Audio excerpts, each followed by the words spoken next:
সম্মানিত ভাই এবং বোনেরা, আসসালামু আলাইকুম। আশা করি আপনারা সবাই ভালো আছেন।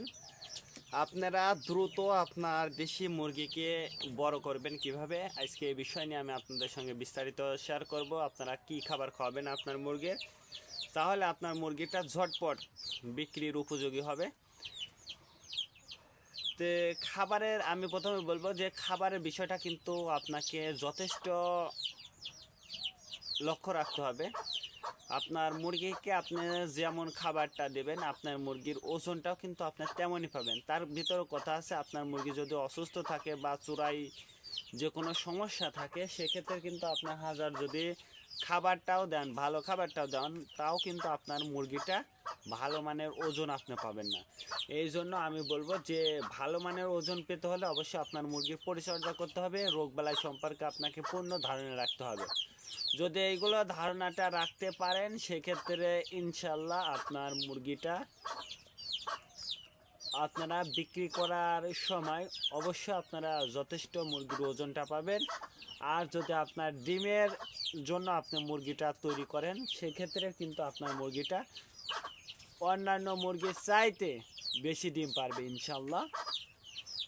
তো আমরা যারা গ্রামে বাস করি, তো গ্রামে কিন্তু আমাদের একটা কমন সমস্যা হচ্ছে যে মুরগিটা কিন্তু ডিম সবচেয়ে কম দেয় হচ্ছে গ্রাম অঞ্চলে।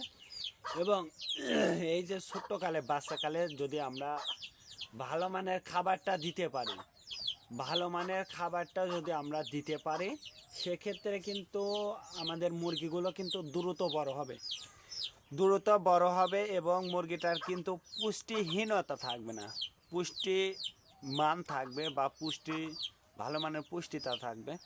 তো এই পুষ্টি থাকার কারণেই কিন্তু আমাদের মুরগিটা যত দ্রুত বড় হবে, ডিমও কিন্তু খুব তাড়াতাড়ি পারবে। আপনার দেশি মুরগি যে টাইমে ডিম পারে, তার সাথে দেখবেন যে অন্যান্য মুরগি যারা ছেড়ে দিয়ে মুরগিটা পালন করে, যারা ঠিকমতো খাবার দেয় না, তাদের চাইতে কিন্তু আপনার মুরগিটা আগে ডিম পারবে। আমি এটা আপনাদেরকে চ্যালেঞ্জ করলাম। তো আপনারা যদি এই ছোটোবেলা থেকে যদি আপনি যে মুরগিগুলো ডিমের জন্য রেখে দেবেন, সেই মুরগিটা যদি প্রসেসিং করে পুষ্টিকর খাবারটা সঠিক নিয়মে সঠিক পদ্ধতিতে যদি আপনারা দিতে পারেন, তাহলে দেখবেন যে ইনশাল্লাহ আপনার মুরগির কোনো ধরনের সমস্যা হবে না এবং আপনার মুরগিটা সুস্থ থাকবে 12 মাস। আমরা কিন্তু সুস্থ রাখার জন্য আমরা মনে করি, যারা বিশেষ করে ছেড়ে দিয়ে মুরগিটা পালন করি, তারা কিন্তু আমরা কিন্তু খাবারটা ঠিক মতো দিই না। আর এই খাবারটা ঠিক মতো না দেওয়ার কারণে, মুরগির খাবারটা ঠিক মতো না দেওয়ার কারণে কিন্তু আমাদের মুরগিগুলো বড় হয় না। দেখবেন যে মুরগিগুলো দেখতেও অনেক সাইজে বড় লাগে, কিন্তু ওজন করতে গেলে দেখবেন যে ওর মধ্যে কোনো ওজন নাই। তো এরকম হওয়ার কারণ, আপনারা যখন হচ্ছে মুরগিটা বড় হবে, মুরগিটার চূড়ায় ঠান্ডা বা চূড়ায় আমাশা, যেটা কিন্তু এখনও আপনি প্রকাশ্যে বুঝতে পারতেছেন না যে কি সমস্যা হয়েছে। তো এইরকম টাইমে যদি আপনারা হাজার মুরগিকে খাবারও দেন, পুষ্টিকর যত ভালো ভিটামিনই আপনি দেন না কেন, দেখবেন যে আপনার মুরগির গ্রোথ বা মুরগির ওজনটা কিন্তু ঠিক থাকবে না। তো এই জন্য সঠিক ওজন পেতে হলে কিন্তু আপনাকে অবশ্যই চূড়ায় ঠান্ডা বা আমাশা রোগের চিকিৎসাটা আপনাকে করতে হবে। যদি আপনারা সঠিক চিকিৎসাটা যদি আপনারা করতে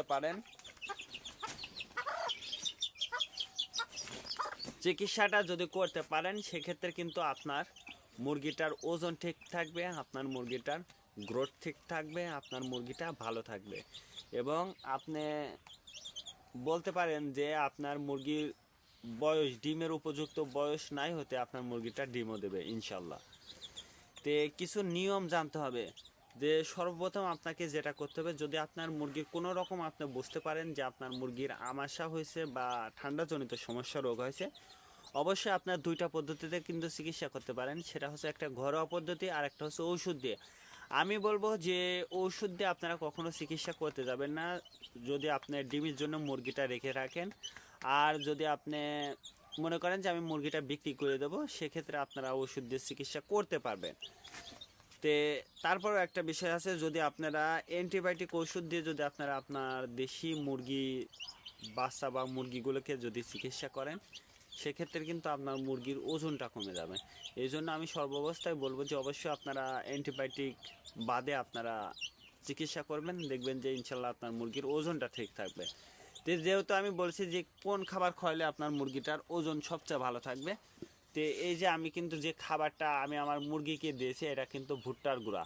তো ভুট্টার গুঁড়া চেনেন না এমন কোনো মানুষ কিন্তু নাই বাংলাদেশে আপাতত। তো এই ভুট্টার গুঁড়াটা এখন কিন্তু আমি এই যে খাবারটা দিয়েছি এটা কিন্তু ভুট্টার গুঁড়া। তো এই ভুট্টার গুঁড়াটা কিন্তু আমাদের দেশি মুরগিকে খালি খাওয়ায় তা কিন্তু না, এটা কিন্তু ব্রয়লার, সোনালি, লেয়ার, ফার্মে যে খাবারগুলো আর কি উৎপাদন হয়, কয়েল পাখি, সব ক্ষেত্রে কিন্তু এই ভুট্টাটা ব্যবহার হয়ে থাকে। তো তারপরে যে খাবারটা দেখাবো সেটা হচ্ছে এই যে গম। আপনি যে খাবারই খাওয়ান না কেন আপনার মুরগির, তে এই গমটা কিন্তু খুবই গুরুত্বপূর্ণ একটা খাবার। এই গমটা কিন্তু আপনার মুরগির জন্য খুবই গুরুত্বপূর্ণ একটা খাবার। তো এই গমটা কিন্তু অবশ্যই আপনার মুরগিকে যদি খাওয়ান, যে কোনো একবেলা আপনি অবশ্যই আপনার মুরগিকে এই গমটা খাওয়াবেন, দেখবেন যে আপনার মুরগির ওজনটা ঠিক থাকবে ইনশাল্লাহ। তারপরে যে খাবারটা আমি আপনাদেরকে দেখাবো সেটা হচ্ছে ব্রয়লার মুরগির ফিড। এই ব্রয়লার মুরগির ফিডটা কিন্তু আপনার মুরগির জন্য কিন্তু খুবই গুরুত্বপূর্ণ একটা খাবার। এই ব্রয়লার মুরগির ফিডটা কিন্তু আমি বলবো যে আপনার মুরগির ছোট বড় সব মুরগিকে কিন্তু এই ব্রয়লার মুরগির ফিডটা দিতে পারবেন, দেখবেন যে আপনার মুরগির গ্রোথ ভালো থাকবে, ওজন ঠিক থাকবে। এবং যদি আপনি পরিমাণে অল্প দিয়ে যদি আপনারা রেগুলার খাওয়াতে পারেন তাহলে আপনার মুরগির ডিমটাও কিন্তু আপনি সারা বছর পাবেন ইনশাল্লাহ। তারপরে যে খাবারটা দেখাবো এটা কিন্তু আপনারাও চেনেন সবাই, এটা কিন্তু আপনার বাচ্চা মুরগিকে আপনারা খেতে দিয়ে থাকেন। তো এই খাবারটা হচ্ছে ব্রয়লার মুরগির জিরো ফিড। তো ব্রয়লার মুরগির জিরো ফিডটা কিন্তু আপনারা যখন মুরগিটা ছোট থাকে তখন কিন্তু আপনারা এই ফিডটা খাওয়ান। তো এই ফিডটা কিন্তু আপনার বড় মুরগিকেও আপনারা খাওয়াতে পারবেন ইনশাল্লাহ। তো এটাও যদি আপনারা খাওয়ান দেখবেন যে আপনার মুরগির গ্রোথ বা ওজনটা কিন্তু ঠিক থাকবে এবং আপনার মুরগিটা দ্রুত বড় হবে। তো আজকে এ পর্যন্ত, ভালো থাকবেন, আল্লাহ হাফেজ।